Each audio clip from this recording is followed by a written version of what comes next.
Nós temos um ano de 2020 cheio de situações que o consumidor não esperava. Claro que muitas delas provocadas pela pandemia da Covid-19. Mas algo que já passou pela vida das pessoas. Por exemplo, aumento de preços. Sim, não precisava da pandemia. Em outras situações, a inflação já foi um calo na vida do cidadão, né? Para poder acertar as contas. Vivemos uma época de inflação altíssima? Não, longe disso. Há bastante tempo isso não acontece. Mas produtos da cesta básica passaram a ter aumentos representativos. Aumentou o combustível também. Aumentou a energia elétrica, e aí no mesmo momento em que o país sofre com situações ligadas à energia elétrica, que já vimos também em outros momentos da história, e achávamos que não viríamos mais, como o apagão que aconteceu no norte do país. André Brás, que é economista do Instituto Brasileiro de Economia, da FGV, está conosco. Oi, André, como vai? Boa tarde. André, tá nos ouvindo, André? A gente já te vê não. Aqui, André. A gente já está vendo o André, mas o André não está nos respondendo. Vamos tentar ver se a gente consegue retomar o contato com o André. Bom, quando a gente fala de aumento de energia, e foi anunciado, né, o aumento, a bandeira tarifária mais pesada para o consumidor, tem uma operação em cadeia, né? Porque não é só o aumento na conta no fim do mês da pessoa física. Claro que isso é importantíssimo, mas aí tudo aumenta, né, Sônia? Tudo aumenta e a gente fica sem saber. Olha, o que o brasileiro fez de conta esse ano não está escrito. Vamos até tirar a pandemia. O salário já não estava dando. Emprego já não tinha. Quando as coisas pioram, aumentar algo que é vital é complicado. André Brás conosco. Oi, André, boa tarde, como vai? Olá, boa tarde. Boa tarde. André, o que a gente pode tirar como maior preocupação? A gente tem um 2020 com um aumento de energia e com aumentos das mais variadas formas em coisas que fazem parte do dia a dia das pessoas. Aumento de alimento, aumento de combustível e... Perdão, tá vendo um problema no áudio? Eu tô ouvindo uma música de time de futebol.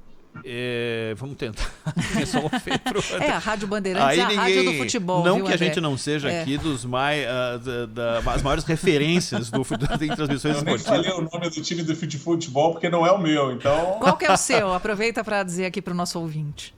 Eu sou tricolor, eu sou fluminense. Fluminense. Tricolor das Laranjeiras. Eu sou tricolor paulista. Muito bem. A última vez que estive no Rio de Janeiro, fiz questão, viu, André, de visitar o Maracanã uma época remota, não sei se você lembra, quando o torcedor podia ir no estádio, e eu fiz questão de assistir um jogo do Fluminense e foi uma experiência muito legal, viu? É bacana. A torcida é muito boa. Sem dúvida. Tá nos ouvindo bem agora, André? Te ouço bem. Muito bem. André, o que é mais preocupante? O aumento da bandeira tarifária, a conta da pessoa física que vai ter elevação e, por consequência, outros preços que subirão em decorrência desse aumento, ou a falta de estrutura que o Brasil ainda convalesce e que provoca situações como as que aconteceram no Amapá e parecem muito mais difíceis de serem solucionadas? As duas situações são super graves e concorrem, né, prejudicam o desenvolvimento do nosso país, né? A gente precisa ter uma infraestrutura que ofereça serviços como de energia de maneira regular, até para que não haja nenhum prejuízo para a indústria, né? E para a família é um grande desafio para o orçamento, porque a energia elétrica ela compromete quase 5% do orçamento familiar. E nessa época do ano, que normalmente o consumo de energia cresce, um aumento da magnitude, né, que vai surgir agora em dezembro por conta da bandeira vermelha patamar 2, não vai ser desprezível nos orçamentos. E não existe no curto prazo chance dessa bandeira mudar, porque a gente está atravessando um alto verão, saímos de um período de seca, os reservatórios estão com níveis mais baixos, então nós vamos atravessar aí a época do ano onde as famílias consomem mais energia por conta do uso do ar-condicionado, com uma tarifa muito mais cara. E isso vai ser um grande desafio, tanto para empresas quanto para as famílias. Pois é, André, a gente entende essas explicações, todos falam isso, etc e tal, mas isso parece uma grande desorganização. Por que isso já não foi contabilizado antes? Essas coisas já não estavam previstas. A gente sempre tem que contar com o elemento surpresa. E, na verdade, não tem nenhuma surpresa nisso, né? O clima, às vezes, piora a situação. Não existe nenhuma surpresa. A gente sabe quais são os períodos do ano que chove mais, os períodos que são mais secos. Então já dá para um pouco fazer alguma antecipação a isso, mas às vezes a situação se agrava porque chove menos ainda do que a média, né, para aquele período. E aí algumas medidas a gente tem que tomar com alguma antecedência. E eu acho que é um pouco o que aconteceu, até porque havia previsão de que a bandeira verde seria mantida pelo menos até dezembro, mas isso foi adiado tempestivamente. A gente não tinha na conta de previsão de inflação desse ano, ou mesmo do ano que vem, nenhuma mudança tão tempestiva assim na bandeira tarifária. Mas acabou acontecendo. E realmente, quanto mais previsão, o dever de casa, de gestão for feito, menor o impacto na conta do consumidor e das empresas. Zaidan. André Braz, boa tarde. É sempre a alegação de que o uso de termoelétricas acaba encarecendo todo o sistema. Dele, e aí, eu não escuto. Tá me ouvindo, André? Ele não está me ouvindo. Mas é a respeito das termoelétricas, né? Porque elas, obviamente, a energia produzida por elas é mais cara. E eu queria saber se o país volta a crescer 4%, 5% ao ano, daqui a alguns anos, não vai acontecer imediatamente, se não haverá o risco de um colapso no fornecimento de energia. André, não sei se o André está me escutando. Você chegou a ouvir, André? Não, né? Agora sim. Ah, legal. Eu ouvi o final. Ele levantou a questão das termoelétricas, a geração de energia exato. mais cara, e num contexto de maior aquecimento, como fica a nossa situação? Isso. Olha, eu não acredito que o nosso país vai crescer tão rápido. O que pode ser útil nesse sentido, no sentido da gente se organizar melhor. Até mesmo a construção de uma hidrelétrica leva tempo, né? Ela não é feita da noite para o dia. Então, mesmo que a gente, daqui a 5 anos, comece a crescer de maneira robusta, nem nesse horizonte a gente deve ter algum outro recurso que venha nos ofertar mais energia. Mas o Brasil é um país, enfim, muito rico, né? A gente tem uma costa enorme, tem um oceano a toda a nossa disposição, tem muito vento, a gente tem várias formas de gerar energia de maneira mais rápida, a menor custo, sem entrar em empreendimentos assim de grande vulto e que vão levar muito tempo para amadurecer, para começar a gerar energia, né, para garantir um ciclo aí de crescimento maior. Então eu acredito que a gente deva investir primeiro nessas fontes de energia que a gente tem como colher os resultados mais rapidamente, caso a gente venha andar mais rápido do que a gente consegue ver a partir desse momento. Mas eu acho que tem coisas tão importantes a serem feitas na frente para garantir um ciclo de crescimento maior, que eu acredito que essa questão elétrica ela não está bem na prioridade. A questão central do momento, que vai garantir até mais estabilidade nos preços e regularidade na oferta de produtos, tem a ver com a questão fiscal, né? A gente está com um orçamento público estrangulado, né? O setor público precisa de uma reforma, precisa garantir mais receitas, ou ficando mais leve, ou gerando fontes alternativas de financiamento do gasto público, para exatamente a gente ter aí uma estabilidade maior na nossa moeda e um reflexo menor dessas desvalorizações cambiais que a gente acumulou sobre a inflação, né? Então, eu acho que esse é o desafio imediato que a gente precisa um pouco resolver, já devíamos ter resolvido, precisamos resolver muito rápido ainda dentro de 2020, né? Ter para o mercado, né, quais são as providências que o governo vai tomar para sanear as contas públicas, né?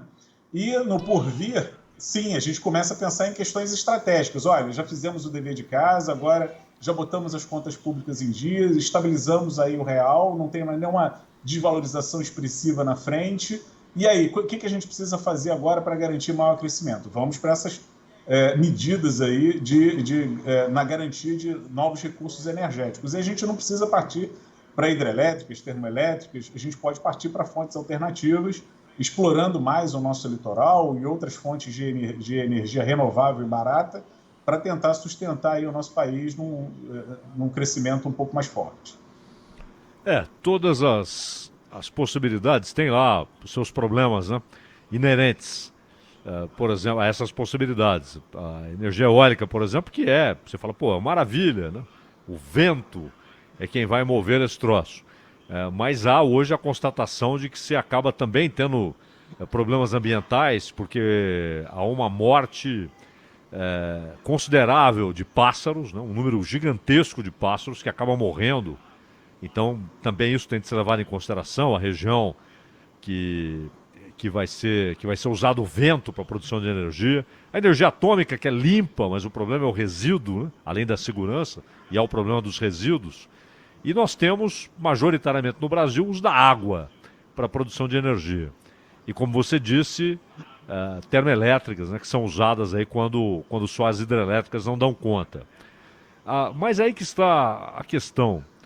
Neste momento, e você conhece isso melhor do que qualquer um de nós, em que as pessoas estão com uma renda menor, você tem aí, considerando os desalentados, 20 milhões de desempregados. Empresas numa dificuldade tremenda, comércio, indústria, comércio nesse fecha-abre, e uma dificuldade de sobreviver, de manter um negócio funcionando. Se é inevitável transferir a conta do uso de termoelétricas, não poderia haver uma compensação tributária? Os estados, por exemplo, que cobram imposto em cima da eletricidade, não poderiam, durante um período, afrouxarem a carga, André?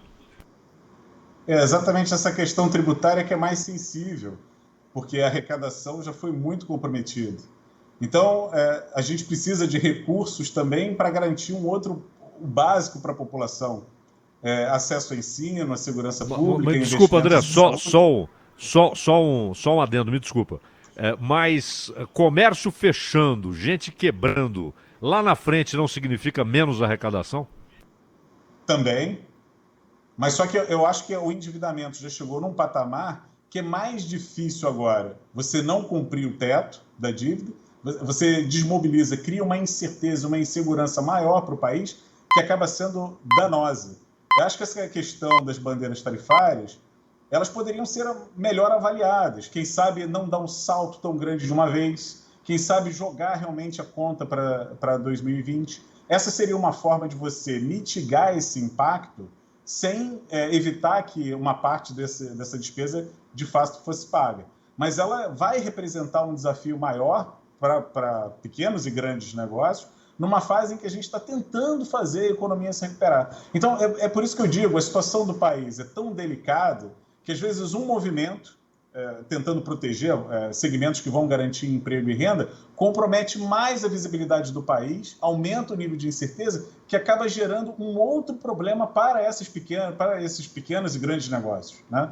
Então, de fato uma situação que eu acho que só se resolveria mesmo se o governo se pronunciasse de uma maneira mais objetiva, revelando quais são os seus planos concretos de resolver essa questão do déficit público. Seja aumentando o imposto para alguns segmentos, alguns setores da atividade, seja diminuindo o tamanho da máquina pública, seja fazendo uma gestão pública mais eficiente, com essa eficiência, esse ganho de produtividade reduzindo o seu custo, porque é uma questão que precisa ser posta em prática já. A gente não precisa nem de um plano, a gente precisa que esse plano seja colocado em prática. Eu acho que isso você já criaria uma situação mais favorável para o nosso país, mitigando, quem sabe, essa questão, esse impacto aí desse aumento do preço da energia. Lembrando que a bandeira tarifária é um dispositivo temporário, né? Ela pode vigorar por um mês e eles podem voltar atrás nesse mecanismo, né? Eles podem praticar uma bandeira diferente já em janeiro.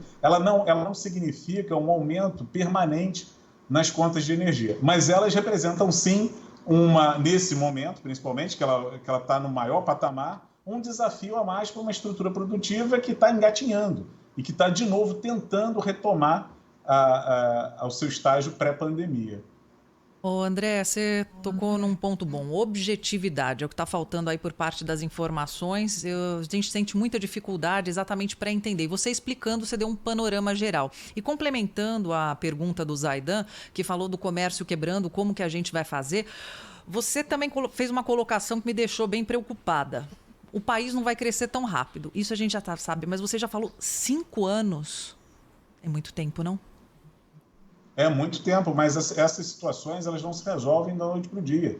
E esse prazo de 5 anos pode ser cada vez mais alongado se medidas importantes não forem tomadas agora. Quanto mais tempo a gente leva para resolver o problema fiscal, mais tempo a gente leva para criar condições de crescer de forma sustentável. Se a gente olha para trás, a gente vê lá 2015, 2016 com PIBs negativos, 17, 18 e 19 com PIBs de 1%.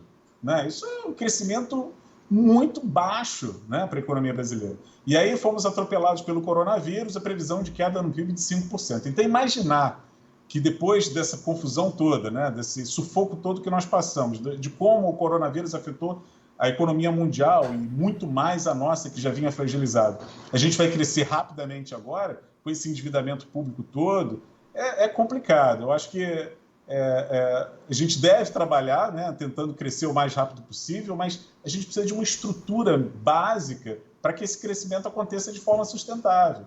E se determinadas regiões do país vivem em apagão, outras não têm dinheiro sequer para honrar seus compromissos mais elementares, como é que a gente acredita que esse país vai crescer de forma significativa no horizonte de tempo menor do que 5 anos? Eu acho difícil. Mas é aquele negócio, se a gente tem uma estratégia e essa estratégia convence a sociedade, os principais agentes econômicos, a gente, mesmo que a situação atual esteja muito ruim, a gente já tem a gente já começa com o pé direito, né? A gente começa vendendo uma política que convence todo mundo que vai dar certo. Mas sem uma estratégia, fica mais difícil de você cultivar algum otimismo e esperar que a gente cresça de forma mais sustentável num horizonte de tempo menor. André, para fechar de minha parte, toda vez que se fala em privatização, quando Paulo Guedes fala em privatização, a Eletrobras aparece sempre no número 1 da lista, que é se livrar da Eletrobras o quanto antes. Se pudesse, já teria se livrado. Digamos que esse objetivo seja alcançado no ano de 2021. O que impacta em tudo isso que a gente discutiu ao longo dos últimos 15 minutos? Eu acho que em outros segmentos, onde a gente já teve empresas públicas, né, e essas empresas foram privatizadas, a gente teve um crescimento importante, uma melhoria do serviço para a sociedade como um todo, né? É só ver a parte de telefonia, né? Com as privatizações, democratizaram os serviços de telefonia, principalmente telefonia móvel, como cresceu e atende hoje a todas as classes da sociedade. Não é um serviço restrito à sociedade, aos brasileiros mais ricos, né? Todos podem ter um celular hoje e eu acho que houve uma democratização desse serviço. E é algo parecido que se espera, porque a iniciativa privada, ela trabalha de maneira mais objetiva, né? Ela tem uma gestão mais aplicada, porque ela quer ver lucro, ela quer crescer, né? Então, eu acho que a parte pública ela é um pouco mais lenta. Por construção, ela cresce, mas de forma mais lenta. Ela não tem um talento da iniciativa privada para tocar setores estratégicos. Então, eu não vejo com maus olhos o fato da gente privatizar a empresa de segmentos que precisam de uma reforma urgente exatamente para garantir condições de um crescimento mais sustentável. André Braz, economista da FGV, do Instituto Brasileiro de Economia. André, muitíssimo obrigado pela sua participação aqui na Rádio Bandeirantes. Obrigada, André. Boa tarde. Valeu.